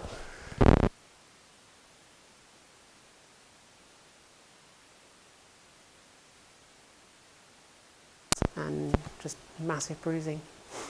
Okay. Should we move on? Can I ask one more little Yes. question about gliding classes? Yes. So, But as Russ would say, paragliding is dangerous, and racing paragliders is even more dangerous. okay. So if we are. No, go on. So Go on. people say, and it may be true, Yeah. that high performance wings, or particularly two-liners, collapse less than three-liners, C-wings, B-wings. No, I don't. So No, I don't just- think so. Particularly, no. They probably collapse more, really. Okay. Yeah. So It's if said, you were- I've heard it frequently, but it doesn't mean that it's true. So which way round? Sorry. That high performance rings can be more rigid and more resistant to Not really. Absolutely not. It's in no position to say that either way. On bar, they tighten up more on bar, I suppose. Yeah. But I mean, no. It's making the wing more stiff because the line is moved so it's more steep. And when the collapse occurs, it's very ugly. It's a difficult one because the more experience you got, and the people typically flying high performance wings have got a lot more experience, and so their glide handling is that much better. So, I mean, I've been flying in really high level comps where you're not seeing many collapses in the thermals or anything because people are looking after their wings. You know. If you were coming in, this was my question. If you're coming into land on a very hot day when thermals are still jumping up, shooting off, would you rather be on a nice sea wing or on a Zeno 2? Which would you feel safer on? The lower performance wing, yeah. More passive safety in the lower performance wing. Yeah, definitely. Because you're flying the end zone. Obviously, you've got the wing above your head. Yeah. You can fly that high. We all know you can. It's just Right, should we go to the next? Let's go to the next slide. So we're on to the last set of questions now. So it's a free-for-all now, really. But we'll go through a few of these. What are your opinions on the XC League? Is there any point doing the XC League as a lad? Yeah, I guess so. I don't know about the league. No, not necessarily. Is there any point actually doing? Yeah. I wouldn't compete with the league, you know, but I would say there's definitely value in a low airtime pilot. Once you got to the point where you can get up and you can climb and you can thermal, start going over the back. Definitely. You'll learn so much from that. Even if it's a one thermal wonder and you land, you know, you just need to keep doing that. That's how you learn. And if that means you've done a 15k flight and you want to put it in the cross country league, absolutely. But as a low airtime pilot, is there any value in flying cross country? 100%. Is there any point doing the league? Up to you. I'd say. You can just use, without paying any money, don't go any national league, just go in your car. Yeah. And you can just see what you've done. Yeah, absolutely. Exactly. Yeah. You're not doing it at sort of competitive level or anything like that. So, even now, I was obviously, it was great last year to finish third in the league, which I never finished that high up in the league, but I don't go paragliding to do the cross country league. I go paragliding because I like paragliding, I like flying cross country, and if I've done well in the cross country league, that's the icing on the cake. Having said that, I do like, the league is a real double-edged sword, really. On one level, it's great because it can motivate you to go out and try and do better flights and improve your flying and all of that, and competing against the other guys. There's definitely a merit in that, and I quite enjoy that. The flip side of that is it can be a complete and utter pain in the arse, because then if you get into that mindset, so a lot of the top pilots over the last few years, I know Hugh said this a few times, some years just, I don't want to do the league because there's all the pressure that goes with that. But then of course you get sucked in, because then you have a really good flight and you think, oh, I've done 200k flight, I'll put it in the league, of course, and then you're like, oh, and then you do another one, and then all of a sudden, you've started building up that competition around it again. But it's a first world problem of the highest order, isn't it, really? I don't need to worry about it. What disciplines do you fly now, and have you flown any others in the past? I did have a go at hang gliding back in the day. My uncle used to fly hang gliders, so that's how I first got introduced to the sport, I guess, and did a little bit of hang gliding, but then quickly transitioned across onto paragliding. So no, I haven't. I've not done any real hike and fly. I think hike and fly is great, but I'm of an age now, and my back and everything is not really good enough to do hike and fly, really. So I can't see me really getting into that particularly. But I think it's great. I'd love to be of an age and of a level of fitness to do it, but I'm not. So. Is there any kind of hike and fly goal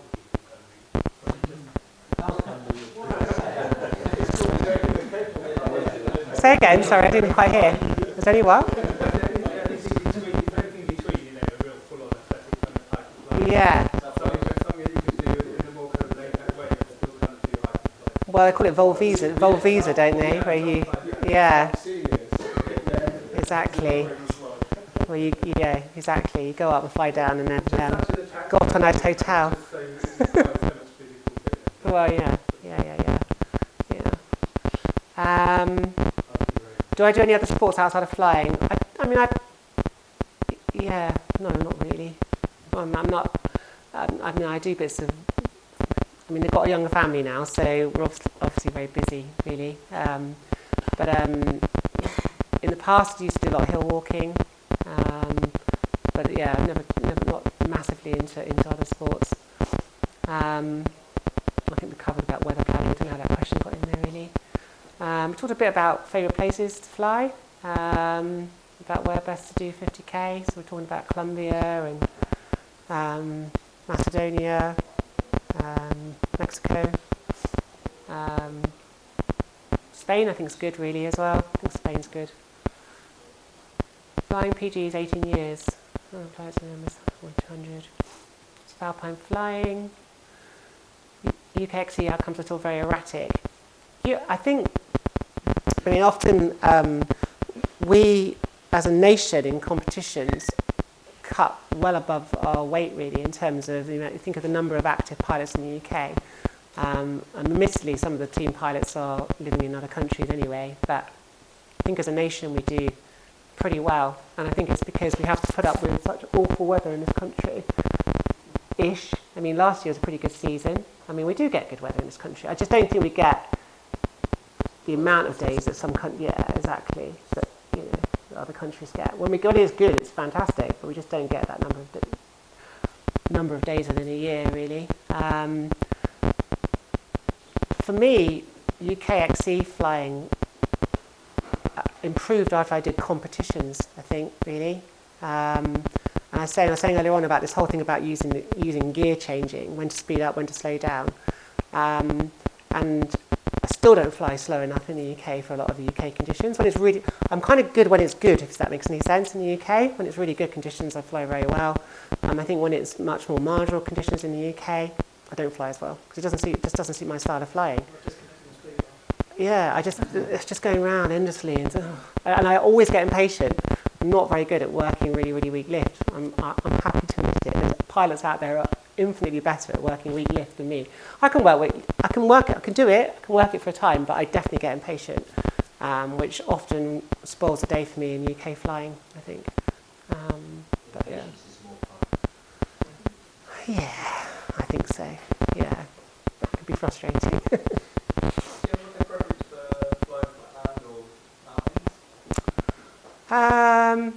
I've done more flatland flying, obviously in the UK, living down south. I've done a lot more flatland flying.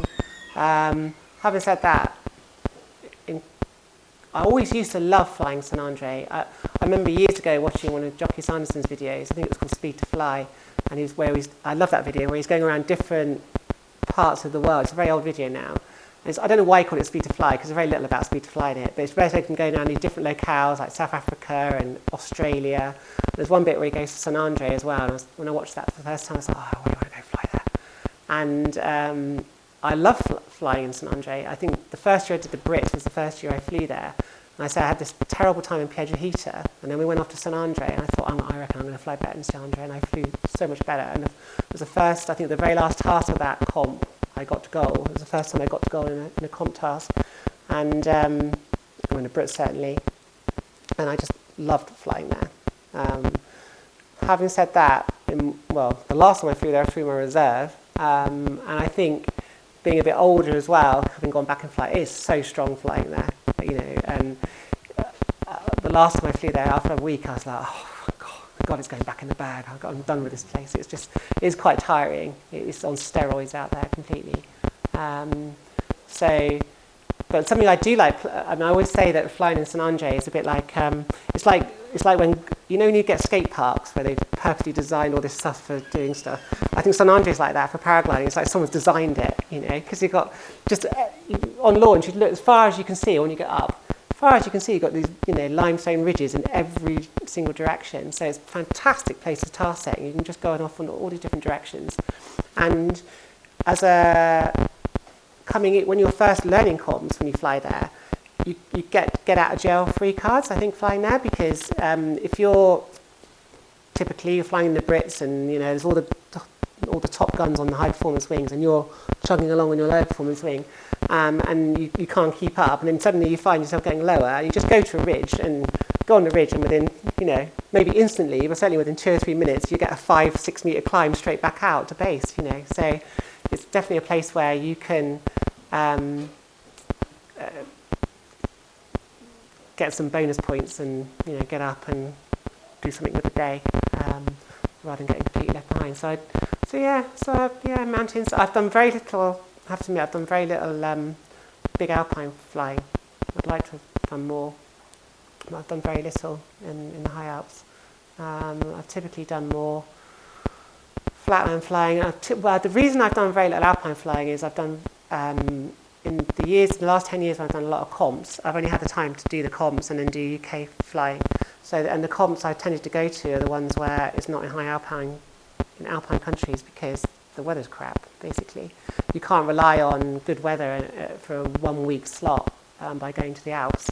And the couple of times that I did do it, the weather was predictably awful. So, whereas if you go off to the likes of Mexico or the likes of Colombia or Spain, you're going to get much better, much more reliable conditions, or much more likely to get a good week out of your money than you are if you go off to the high Alps. So, yeah.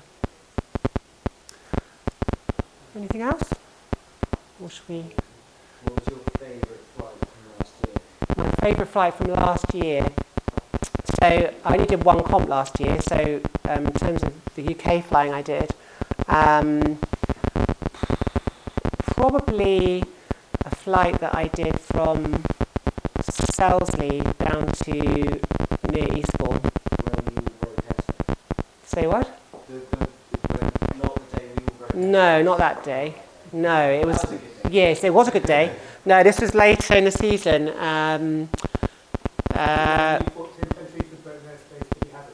Yes, it was that day. So I was flying on XG track that day, and there was a NOTAM on XG track telling me that I couldn't go beyond Seaford.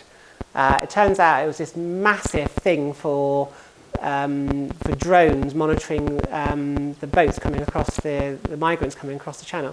And although it is a NOTAM, it has to be activated or something, and it's such a big area, such a massive radius, that all I was seeing was a line on the map, and I couldn't work it out. I couldn't work out why I was saying that there was airspace 2k ahead of me before Eastbourne. But having done, at that point, 198k, I wasn't about to suddenly sacrifice the flight in the league for something I didn't quite understand airspace-wise. So I turned around, and where if I'd been flying on Fly Sky High that day, I'd have been completely oblivious, because I probably wouldn't have looked at that NOTAM, and I would have got down to Eastbourne as well. So I did 198k that day, but that day was probably the best conditions I've ever flown in the UK. I mean, the conditions were just phenomenal. I mean, it wasn't difficult, to be honest. It was just beautiful.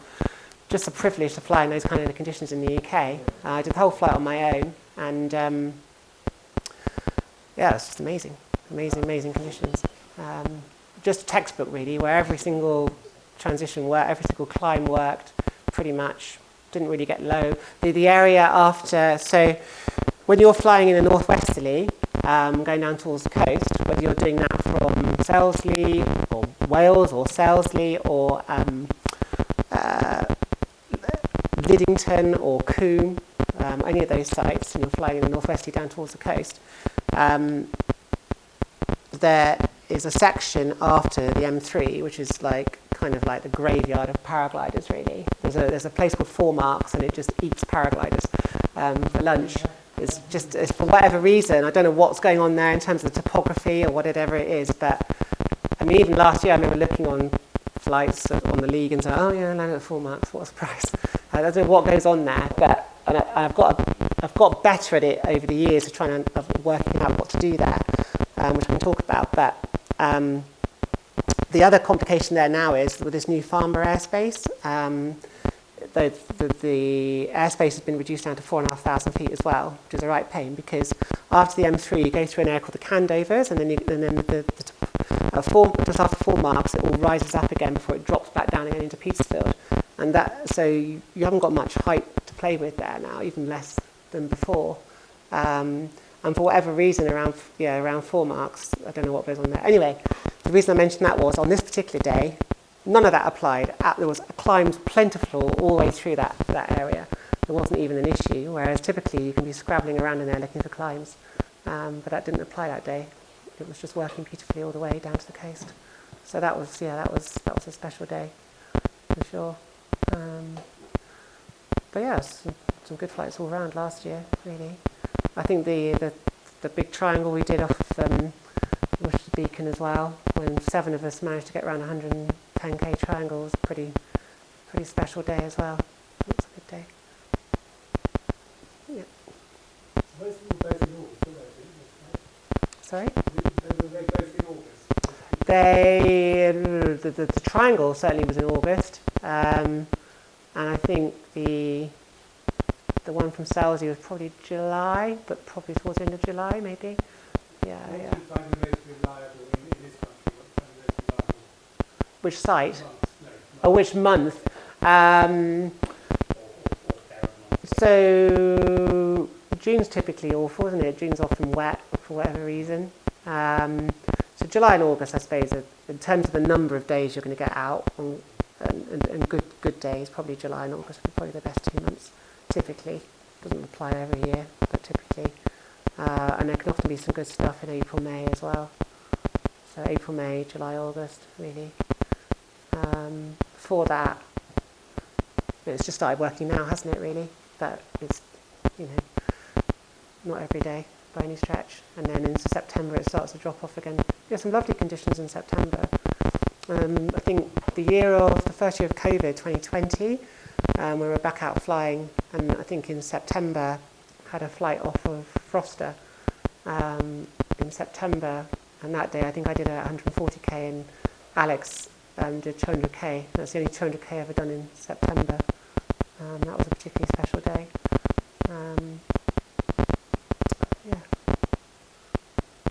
Roll on this year. Can't wait now. I have some more questions. Yeah. How many 100Ks did you score? 100Ks or 200Ks, roughly? How many? How many? Yeah. How many have I done? Yeah. So I've done 6 200k flights. Okay. How many flights you got up to under 90 that you missed the 200K goals? Yeah. So when I talked about... I'm not trying to... No, give myself a bit more motivation. I see, yes, yeah. Because we always speak about the goals, the trophy, but we never speak about how many times you miss it the time, no? Yeah, no, absolutely. Yeah, I mean, numerous times where I've so... Or even 100K, Yeah. Lots of times. Loads and loads of times. I mean, it's absolutely, every time I go out, it's never, ever a given that you're going to have a good flight, I've had loads of flights where even last year I had flights where I landed way short of what I was hoping to do, I can think of at least 3 or 4 last year where other pilots did well over 100k and I landed at 70, 80, 90 kilometres, yeah, so, yeah. So it happened also to the best. Yeah, absolutely, all the time. But that's what makes it interesting, keeps making it interesting, really. If it was an absolute given that every time I went out I was going to fly 100k, 150k, 200k, it would be boring, really. That's what definitely keeps it interesting, keeps you motivated, the fact that you still don't know what's going to happen.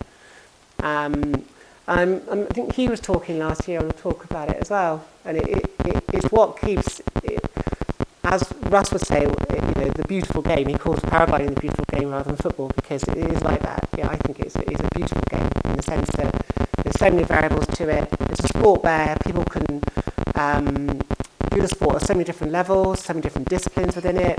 Some people get a buzz out of just soaring. Some people get a buzz out of XC, comps, acro, and even within those disciplines as well, you're always learning. I mean, I will learn stuff this year for sure. And that's what keeps it interesting. And there'll be days this year I know where I'll underperform and other people will go on to do bigger flights than I have on a day for sure. And there's lots of good pilots out there, and the variables on every day are just every day is different. I still don't think I've ever flown on any day that's the same as the day before or the day in the previous year or whatever. Slightly different, and that's what keeps it interesting. I think that comes back to what I was saying earlier on about when you're climbing up in climbs on a day, you're trying to work, not only trying to map that thermal, obviously, but you're trying to starting to map the day over the course of the first 1, 2, 3 thermals. You're trying to work out what kind of a day it is in terms of how the climbs are behaving, how the day might progress in terms of the quality of the day as well, for sure. One last question. If we want to know Yeah, absolutely. Any last questions? Any last questions, or should we call? Well, right then. Yeah. Thank you so much. Okay, no problem.